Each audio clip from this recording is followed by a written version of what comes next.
Bonjour chers frères, bonjour chères sœurs, bonjour chers amis.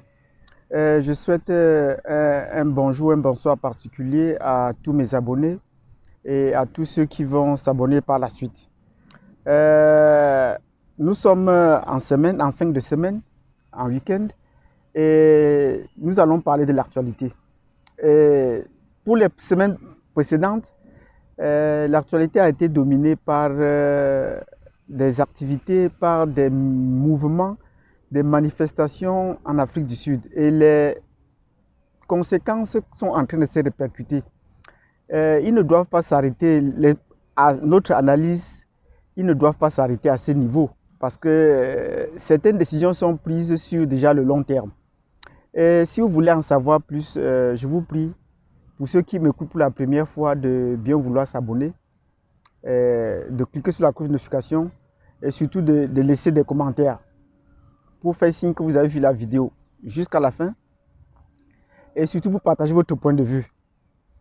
Surtout si vous n'êtes pas d'accord avec moi, j'attends également votre critique. Donc dans cette vidéo, nous allons passer en revue l'actualité de la semaine.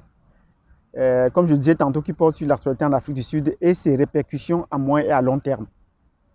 Donc, si vous connaissez les mesures qu'on a portées sur l'Afrique, n'hésitez pas donc à suivre cette vidéo jusqu'à la fin, comme je le disais tantôt. Ensuite, nous allons profiter de cette occasion pour ouvrir un débat ou pour lancer une nouvelle thématique qu'on a déjà commencé, pour continuer une nouvelle thématique qu'on a déjà commencé sur la bataille économique que se livre l'Afrique. Et dans les précédentes vidéos, pour ceux qui ont déjà vu, vous avez vu, j'ai essayé de ratisser un peu large pour apporter le point de vue des autres commentateurs, commentateurs de l'actualité économique. Dans une guerre économique, nous y sommes. Et cette guerre économique a commencé depuis, mais nous étions endormis par d'autres questions. Donc, c'est ce que nous allons essayer de voir aujourd'hui. Et nous allons pour cela interpeller les frères et sœurs à se mobiliser, à se conscientiser les uns les autres, à s'encourager et aller de l'avant. Quel est notre potentiel et comment transformer ce potentiel en richesse effective? Que ce ne soit plus seulement un potentiel, mais que ce soit une richesse effective. Et là, en plus du concept de xénophobie qu'on a vu tout à l'heure, qui, de par l'étymologie, l'usage est mal approprié, nous allons parler cette fois-ci également du concept de richesse. Qu'est-ce que la richesse? Et dire que l'Afrique est riche peut parfois prêter à confusion. Donc, si vous êtes d'accord avec moi, laissez le commentaire. Si vous n'êtes pas d'accord, essayez de me décrire pourquoi vous ne serez pas d'accord. Sur ce, nous commençons donc sur le premier point. L'actualité de la semaine. C'était l'Afrique australe en général, puisque cela a commencé avec, depuis plus de semaines, avec les manifestations de violence des nationaux sud-africains contre les étrangers, et particulièrement les Nigérians. Ce n'est pas la première fois, nous avons dit que c'était un cycle cyclique, c'était des manifestations cycliques. Et c'est toujours les Nigérians qui sont les plus visés dans cette manifestation, dans ces manifestations de violence. Mais c'est toujours le pays où le Nigeria est le plus porté. Et il faut aussi savoir que l'Afrique du Sud a son gros potentiel de clients pour son réseau de communication MTN, c'est au Nigeria. Sa population également est assez nombreuse et ils ont aussi assez d'abonnés de ce côté. Donc, c'est tout à fait normal que les répercussions ou les conséquences les plus fortes soient ressenties au Nigeria. Et cette fois, le gouvernement nigérian a décidé de prendre le taureau par les cornes et de prendre des mesures fortes. La première mesure forte, en dehors des manifestations qui a été les explosions à l'ambassade sud-africaine à Abuja, ou des manifestations de violence contre les entreprises sud-africaines comme MTN au Nigeria, le gouvernement a décidé de rompre les relations diplomatiques avec l'Afrique du Sud. Dans le temps moderne, on pourrait dire que ça, c'est une déclaration de guerre. Et cela s'est poursuivi, ce n'était pas une erreur, cela s'est poursuivi, les rapports des ambassadeurs, et puis bon, le rapatriement des Nigérians de l'Afrique du Sud qui sont retournés au Nigeria. Donc le rapatriement s'est fait. Et ça se poursuit. c'est vrai que ça va être le rapatriement de ceux qui sont volontaires ou certains vont chercher à se dissimuler dans la foule et pour vouloir s'infiltrer davantage. Bon, ça, c'était la réaction du Nigeria. Et le Nigeria a été toujours considéré comme un pays de la ligne de front, même si le Nigeria n'était pas un pays bordier de l'Afrique du Sud. Ajoutez à eux des pays comme le Zimbabwe.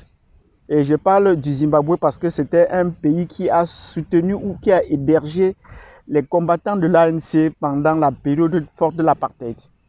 Donc, le Zimbabwe est un pays de la ligne de front. Et cette semaine au Zimbabwe, le président, on pourrait dire fondateur du Zimbabwe moderne, du Zimbabwe actuel après l'indépendance, le premier président zimbabwéen est mort, Robert Mugabe, à près de 95 ans. Et son enterrement, je fais cette vidéo ce samedi soir, et son enterrement a eu lieu aujourd'hui. Et c'est l'objet de controverses. C'est alors qu'on revient sur son histoire, qu'est-ce qu'il a fait. Mais à l'intérieur, on pourrait le qualifier de dictateur, mais c'est l'image qu'on voulait montrer de lui. Il a toujours pris une décision qui a été courageuse, celle de pouvoir récupérer les terres et de redistribuer la redistribution des terres aux Zimbabwéens natifs qui ont été spoliés de leurs terres par les colons, et cela sans compensation. Cette doctrine qui a été combattue longtemps est en train d'être reprise en Afrique du Sud par Julius Malema et est en train d'être mise en œuvre. Mais pour freiner cette ardeur, le gouvernement de l'Afrique du Sud est prêt à tout également pour susciter donc, des tensions pareilles pour pouvoir freiner cet élan-là. Et les pays donc, parmi les pays donc, qui ont réagi, il y a les pays comme la Zambie, Madagascar, comme je l'ai dit dans la précédente vidéo, qui ont dit qu'ils ne voudraient pas continuer à jouer avec l'Afrique du Sud, tant que l'Afrique du Sud ne met pas l'ordre dans ses rangs. Mais la réaction la plus forte cette semaine a été la réaction du président Paul Kagame du Rwanda, qui est allé jusqu'à demander la radiation de l'Afrique du Sud de l'Union africaine. Parce que ça, c'est pour lui intolérable. Que le gouvernement reste muet face à de telles situations. On n'a pas encore compris lancer une commission d'enquête indépendante pour pouvoir démasquer tous ces fauteurs de troubles, pouvoir les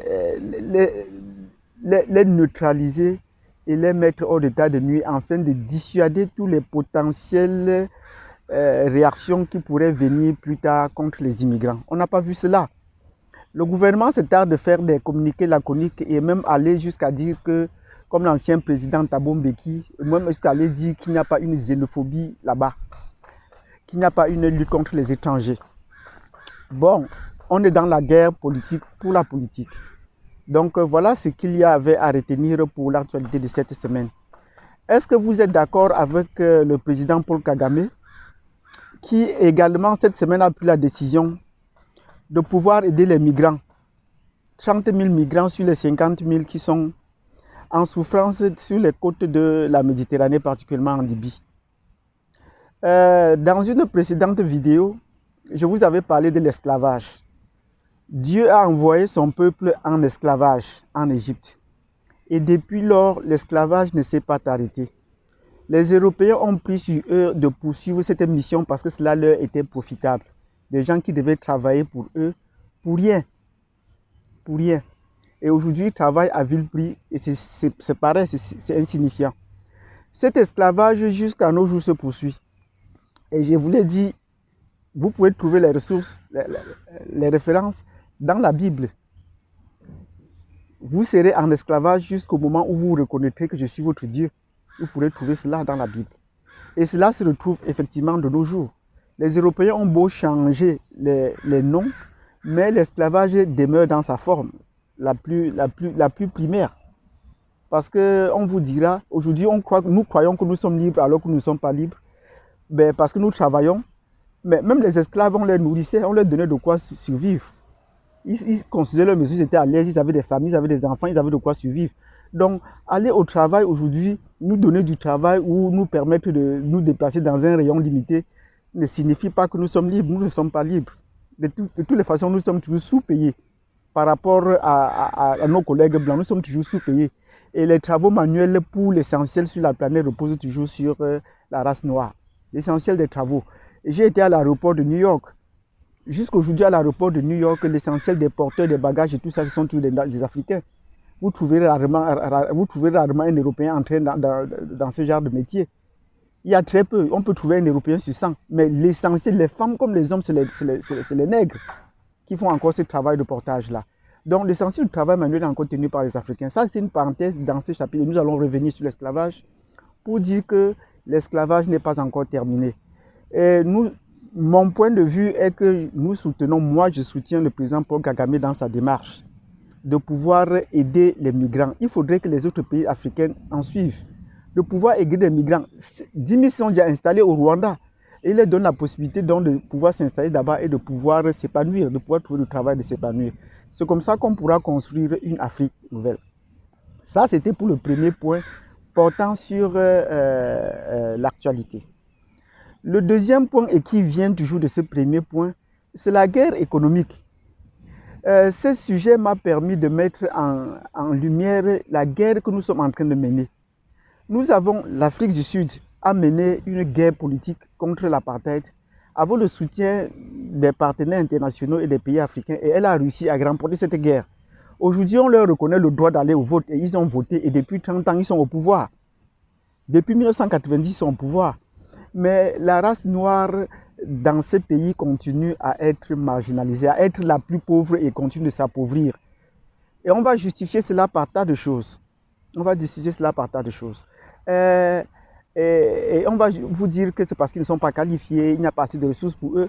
Mais les 10% de la population blanche et indienne ou mixte qui contrôlaient jusque-là les ressources continuent à voir leurs ressources s'accroître très rapidement au détriment de cette population.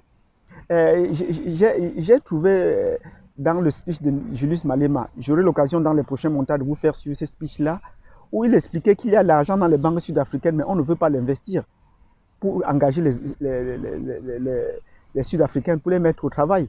On continue à clamer qu'ils n'ont pas la qualification.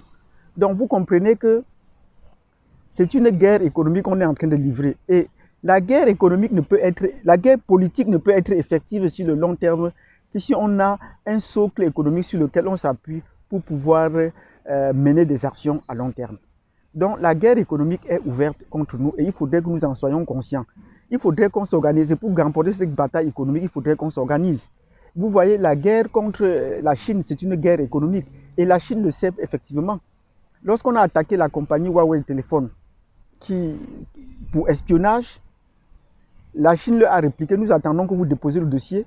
Et pour qu'on puisse justifier, parce que c'est ce que les autres compagnies le faisaient depuis, ils espionnaient les gens à travers leur téléphone. Ils le font jusqu'à présent. Et vous avez suivi les États-Unis qui espionnaient les chefs d'État européens. Mais maintenant, lorsque la Chine vient et veut reproduire le même modèle, on lui dit qu'ils font l'espionnage et on commence à leur faire du chantage. Mais les Chinois leur disent, bon, à vous de prouver et qu'on aille dans la bataille. Parce qu'eux, ils sont prêts dans la bataille. Est-ce que nous, les Africains, nous sommes prêts dans la bataille? Non, c'est là ce que je voudrais dire ici. Soyons conscients de la guerre économique qu'on nous mène et qu'on nous distrait. Pour ce qui est de nous, les francophones, nous sommes malheureusement très loin de cette guerre. Parce que nous n'avons pas encore pris conscience. Et je voudrais profiter de l'occasion pour dire, prenons conscience que c'est une guerre d'abord économique. On dit généralement que lorsque deux francophones ou trois Français sont ensemble, ils créent trois partis politiques. Et c'est la raison pour laquelle en Afrique, vous verrez, lorsque les francophones se rencontrent, la première chose qu'ils parlent, c'est de parler de la politique. Or, ça ne nous avance en rien. On nous a distraits avec la politique alors qu'on était en train de nous exploiter économiquement. On était en train de prendre toutes nos ressources et de nous endormir. Et le discours qui va maintenant se faire par la suite, et c'est ça qui va enjamber pour le troisième point, c'est que l'Afrique est riche. Ah, vous avez toutes les ressources, vous avez tout, la vie vous a gâté. Oui, quand on dit l'Afrique est riche, c'est pour nous endormir. Et beaucoup de gens se contentent de ça. Non, nous sommes riches, nous sommes le continent le plus riche du monde. Je l'ai dit dans une des vidéos. Mais attention, l'Afrique n'est pas effectivement riche. Il faudrait qu'on revoie le concept parce qu'on utilise des mots vides de sens pour traduire des fausses réalités. L'Afrique n'est pas riche. Je ne suis pas d'accord avec ce concept de l'Afrique n'est pas riche. Je vais vous expliquer pourquoi. Ceux qui ne sont pas d'accord, qu'ils l'expliquent. Et je m'en vais vous le dire pourquoi. L'Afrique n'est pas riche parce que les Africains sont encore pour la plupart des pauvres. Les Africains sont des pauvres. Vous n'êtes pas riches. Le continent n'est pas riche. Disposer des ressources minérales, disposer des ressources naturelles, disposer même des ressources humaines ne prédispose pas à la richesse. Nous avons les ressources, mais nous n'avons pas la richesse. Parce il faut maintenant avoir le bois et de pouvoir le transformer et de pouvoir l'utiliser à bon escient et de pouvoir l'utiliser comme bois d'œuvre ou bois de chauffage ou bois de quoi que ce soit. Et là, pour produire la richesse. Avec toutes ces ressources, nous n'avons pas de centrale nucléaire en Afrique. Pourtant, on a l'uranium chez nous. La seule centrale nucléaire qu'il y avait en Afrique du Sud, dans les accords de libération de l'Afrique du Sud, la France s'est attelée à démanteler les armes nucléaires que l'Afrique du Sud avait. Voilà. Donc, il faut bien comprendre, l'Afrique n'est pas riche. L'Afrique a le potentiel d'être riche, mais elle n'est pas riche. Donc, il faudrait qu'on transforme ce potentiel en richesse. Et c'est là où se situe le gap. On s'assoit sur les richesses et on clame nous sommes riches, alors que ce n'est pas le cas. Donc, je vous en prie, frères et sœurs, ce sont de suivre les médias occidentaux. Et je l'ai dit dans les précédentes vidéos, les Occidentaux, ou pas les Occidentaux, la France ou les médias français ne peuvent que comporter du mensonge à l'égard des Africains pour les tromper. Et nous allons vous montrer comment, quand on fait la carte minière de l'Afrique, on montre que vous avez les ressources. Mais pourquoi est-ce qu'ils ne peuvent pas faire la carte des ressources de l'Europe? Posez-vous la question, demandez-leur de faire la carte des ressources de l'Europe. Et pourquoi ils ne s'intéressent qu'aux ressources de l'Afrique, ils ne s'intéressent pas aux ressources de l'Amérique latine ou de l'Asie? Donc, chers frères et sœurs, c'est sur ces 3 points que je voulais débattre aujourd'hui. Vous parler de l'actualité et des conséquences à moyen et à long terme.